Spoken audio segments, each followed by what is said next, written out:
Okay guys, thank you for watching in the video today. New PlayStation 5 exclusive game Rise of the Ronin revealed at the Sony State of Play.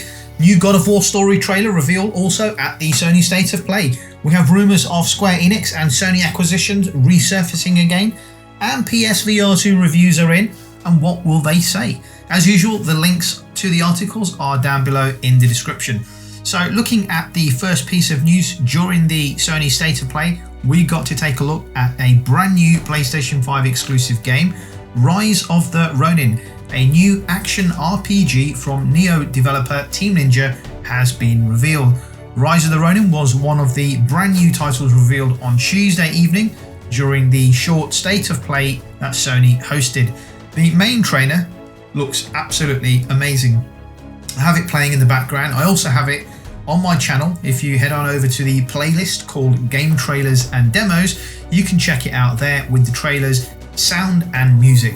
It's being developed by Team Ninja and published by Kyo Tecmo. Unfortunately, though, we won't be able to get our hands on the game until 2024 at least.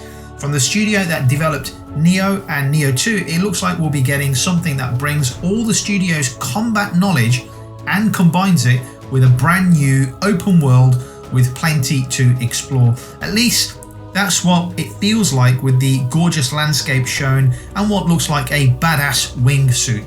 Alongside the trailer, Fumihiko Yasuda, who is also the director and president of Team Ninja, wrote a post about the game on the PlayStation blog.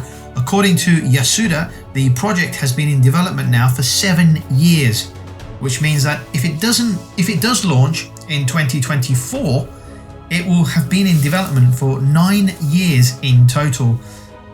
That's as bad, if not as worse, as Rockstar and GTA. The trailer looks amazing and I can't wait to get my hands on it. It's another game that I've written in my black book of games that I'm getting day one. Let me know your thoughts down below on what you make of this game based off the trailer that we see. And if we get more gameplay or game reveal, game information, I'll talk about that in future videos.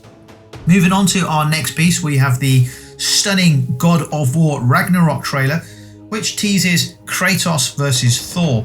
So Sony closed out its latest State of Play broadcast on Tuesday this week with a proper jaw-dropping new trailer of God of War Ragnarok, giving us our first proper glimpse at the epic ruck between Kratos and Thor, God of Thunder.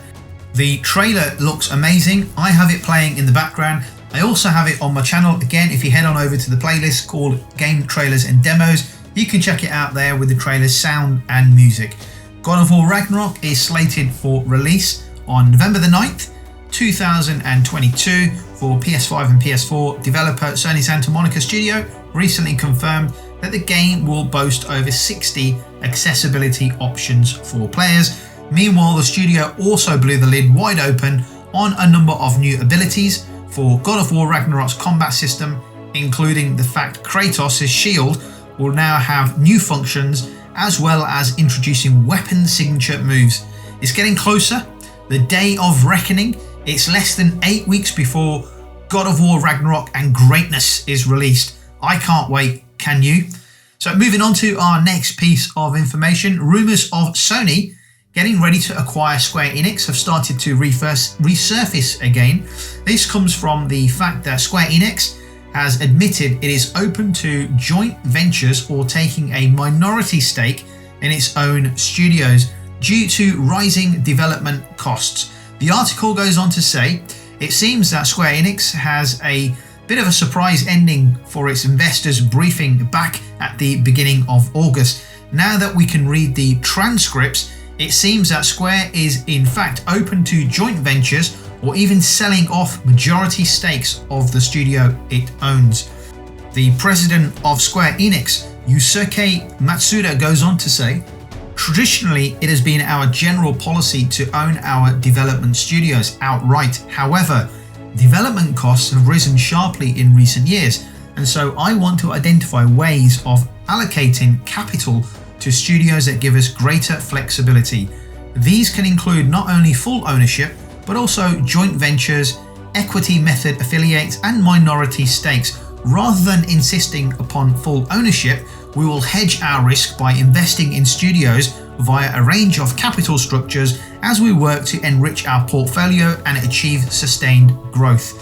In the Q&A section, Matsuda clarified further the company's strategy around the decision. He goes on to say, the cost of developing a single title is on the rise. As such, owning studios outright means that while you can expect major returns, your downside is also substantial. The result of this is greater than expected earnings volatility. Therefore, rather than insisting on full ownership, we want to adopt other approaches such as forming joint ventures and taking minority stakes so that we'll be able to hedge our investment risk, thereby controlling our volatility and achieving both growth and the optimal balance sheet profile. It feels almost shocking to see this come from Square Enix, especially considering the success of franchises like Final Fantasy. However, it's been clear for a while now the fallout that came with the pitfall launch of Marvel's Avengers and the continued struggle that Crystal Dynamics has had with the game hurt Square Enix badly. Even with Marvel's Guardians of the Galaxy being successful, the studio has really struggled. This also helps to further explain Square practically giving away the aforementioned Crystal Dynamics along with Eidos Montreal and Square Enix Montreal to the Embracer Group. With this new approach from Square Enix, this may just be the perfect time for Sony to swoop on in and make Square Enix an offer it cannot refuse for Square Enix Tokyo, as it's been rumoured. And we know Sony is looking to invest heavily in Japan since it reduced and decimated the Japanese studio to focus more on the Team Asobi studio. So we know Sony are investing in Japan, and this might be an opportunity, and their relationship with Square Enix could justify an opportunity for Sony to go back in and now acquire Square Enix Tokyo. So moving on to our final piece of information, the first PlayStation PSVR 2 previews are in, and they all point to a very promising new generation of VR on the PlayStation. On Tuesday, Sony hosted a Sony State of Play, as if you needed me to remind you again, at which it presented new games coming to the PlayStation VR 2, but lacked any new information about the console itself. However, fast forward to Wednesday, and we got quite a lot of new information about the PSVR 2. As the first previews pour in from different outlets, all of them are pointing to an exciting generation of VR on PlayStation. GameSpot, IGN, and Eurogamer were among those granted access to go hands-on with the PSVR 2 and play a few titles that are currently confirmed to be coming to the PSVR 2. So the games that were being played and tested by these outlets on the PSVR 2 are Horizon Call of the Mountain, Star Wars Tales from the Galaxy's Edge Enhanced Edition, The Walking Dead Saints and Sinners Chapter 2 Retribution, and Resident Evil Village. Those were the 4 games featured in different previews. So the early looks at Horizon Call of the Mountain all seem to be very positive, as the game seems capable of delivering that magical VR feeling possible on the platform. And I've got to say, of the 4 games mentioned, I'd expect the Sony studio game, the internal studio game, to be the better of the bunch, the best of the bunch, if you like. As for the device itself, most outlets highlighted that there are little iterations that come from the learned experience they had with the PlayStation VR, such as it being lighter and more flexible, especially the headset. That doesn't mean everything is perfect, however, as IGN's preview cited issues with the new controllers and audio features on the headset, issues that are already solved by Valve's Index.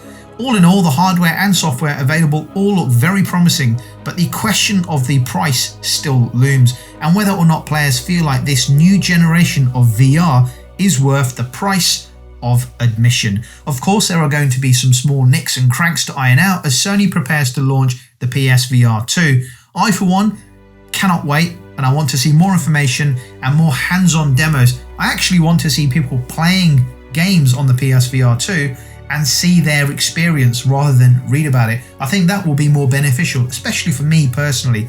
But as things stand, it sounds promising for PSVR 2, and for me, if I can get it, if I can afford it, I will pick it up day one. Okay guys, thanks for watching the video. On your way out, do me a favor, hit the bell button, hit the subscribe button, and hit the like button. Thank you for watching, and I'll catch up with you guys on the next video.